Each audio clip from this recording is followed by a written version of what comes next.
കണ്ണൂർ പുതിയ തെരുവിൽ 5 ദിവസത്തേക്ക് പരീക്ഷണാടിസ്ഥാനത്തിൽ നടപ്പിലാക്കിയ ഗതാഗത പരിഷ്കരണം വിജയകരമെന്ന് കണ്ടതിനാൽ ചില ഭേദഗതികളോടെ തുടരാൻ ട്രാഫിക് റെഗുലേറ്ററി കമ്മിറ്റി യോഗം തീരുമാനിച്ചതായി കെ.വി. സുമേഷ് എം.എൽ.എയും കണ്ണൂർ ആർ.ടി.ഒയും വളപട്ടണം സി.ഐയും കണ്ണൂരിൽ വാർത്താസമ്മേളനത്തിൽ അറിയിച്ചു. ഗതാഗതക്കുരുക്കിനെ തുടർന്ന് റെഡ് സോണിലായിരുന്ന പുതിയ തെരുവ് പട്ടണം ട്രാഫിക് പരിഷ്കരണത്തെ തുടർന്ന് ഗ്രീൻ സോണിലേക്ക് മാറിയതായി കണ്ണൂർ ആർ.ടി.ഒ ഇ.എസ്. ഉണ്ണികൃഷ്ണൻ അറിയിച്ചു. ഇത് ഗതാഗത പരിഷ്കരണത്തിന്റെ വിജയമാണെന്ന് അദ്ദേഹം പറഞ്ഞു. 15 മിനിറ്റ് മുതൽ 1 മണിക്കൂറിലേറെ നീണ്ട ഗതാഗതക്കുരുക്ക് തീർത്തും ഇല്ലാതായെന്നാണ് 5 ദിവസത്തെ അനുഭവം. ഗതാഗത പരിഷ്കരണത്തെ തുടർന്ന് പുതിയ തെരുവ് പട്ടണം ഗതാഗതക്കുരുക്കില്ലാത്ത രീതിയിലേക്ക് മാറിയതായി യോഗം വിലയിരുത്തി. യാത്രക്കാരുടെ സൗകര്യാർത്ഥം തളിപ്പറമ്പ് ഭാഗത്തേക്കുള്ള town to town limited stop ഉൾപ്പെടെയുള്ള ബസ്സുകൾക്ക് പള്ളിക്കുളത്ത് ബുധനാഴ്ച മുതൽ സ്റ്റോപ്പ് അനുവദിച്ചു. ഇതിനു പുറമെ ലോക്കൽ ബസ്സുകൾക്ക് മാഗ്നറ്റ് ഹോട്ടലിന് എതിർവശം പുതിയ സ്റ്റോപ്പ് അനുവദിക്കും.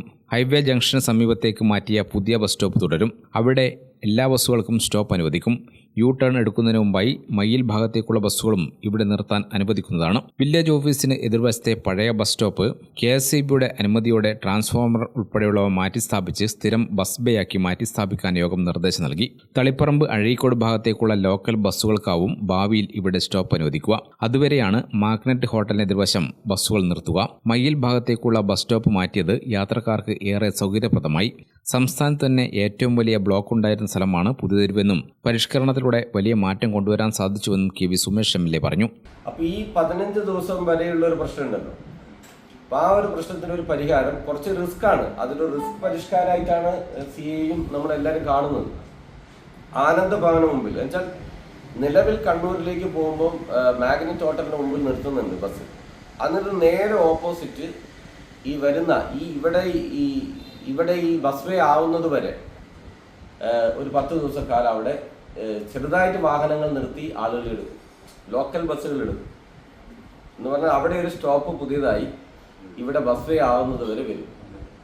ഒരു മാക്സിമം 15 ദിവസം അതിനുള്ളിൽ പരിഹരിക്കാൻ പറ്റുമെങ്കിൽ പരിഹരിക്കും. അത് നാളെ കൂടി നോക്കി അതിൻ്റെ കൃത്യമായി പറയാൻ പറ്റും. ഇത് അവിടെ നിർത്തുന്നത് ബ്ലോക്ക് വർദ്ധിപ്പിക്കുകയാണെങ്കിൽ അടിയന്തരമായിട്ട് ആലോചിച്ചിട്ടുള്ള കാര്യങ്ങൾ അന്നേരം ആലോചിക്കും. ഏതായാലും ഈ ആളുകൾ ഇത്രയും ദൂരം നടക്കുന്നു എന്നുള്ള ഒരു കാര്യം ഒഴിവാക്കുന്നതിന് ഇപ്പം മയ്യിൽ നിന്ന് കാട്ടാമ്പള്ളിയിൽ നിന്ന് ബസ്സിൽ വരുന്ന ഒരാൾക്ക് മാഗ്നറ്റ് ഹോട്ടലിൻ്റെ അടുത്ത് ഇറങ്ങി നേരെ ഓപ്പോസിറ്റ് സൈഡിൽ തളിപ്പറമ്പ് പഴയങ്ങാടി ഇവിടെ പോകാനുള്ളൊരു സൗകര്യം താൽക്കാലികമായി ഒരുക്കുക എന്നതാണ് അതിൻ്റെ ഭാഗമായി. കുറച്ച് റിസ്ക്കാണ്. ആ ഒരു താൽക്കാലികമായ സംവിധാനങ്ങൾ ഇതിൻ്റെ ഭാഗമായിട്ട് ഒരുക്കാനും നിശ്ചയിച്ചു. കഴിഞ്ഞ 5 ദിവസമായി പരിഷ്കരണം നിരീക്ഷിച്ചു വരികയാണെന്നും ഗതാഗതക്കുരുക്കിൽ വലിയ മാറ്റമുണ്ടാക്കാൻ സാധിച്ചുവെന്നും അദ്ദേഹം പറഞ്ഞു. കെ.വി. സുമേഷ് എം.എൽ.എയുടെ അധ്യക്ഷതയിൽ ചിറക്കൽ പഞ്ചായത്തിൽ ചേർന്ന ട്രാഫിക് റെഗുലേറ്ററി കമ്മിറ്റി യോഗത്തിൽ Kannur block panchayat president K.C. Jisha, Chirakkal ഗ്രാമപഞ്ചായത്ത് president P. Shruthi, vice president P. Anilkumar, Kannur RTO ES. Unnikrishnan, Valapattanam CA T.P. Sumesh, SI P. Unnikrishnan, bus ഉടമകളുടെയും ബസ് ജീവനക്കാരുടെയും മോട്ടോർ തൊഴിലാളികളുടെയും ഓട്ടോറിക്ഷ തൊഴിലാളികളുടെയും സംഘടനാ ഭാരവാഹികൾ എന്നിവർ പങ്കെടുത്തു. ഗ്രാമിക ന്യൂസ്, കണ്ണൂർ.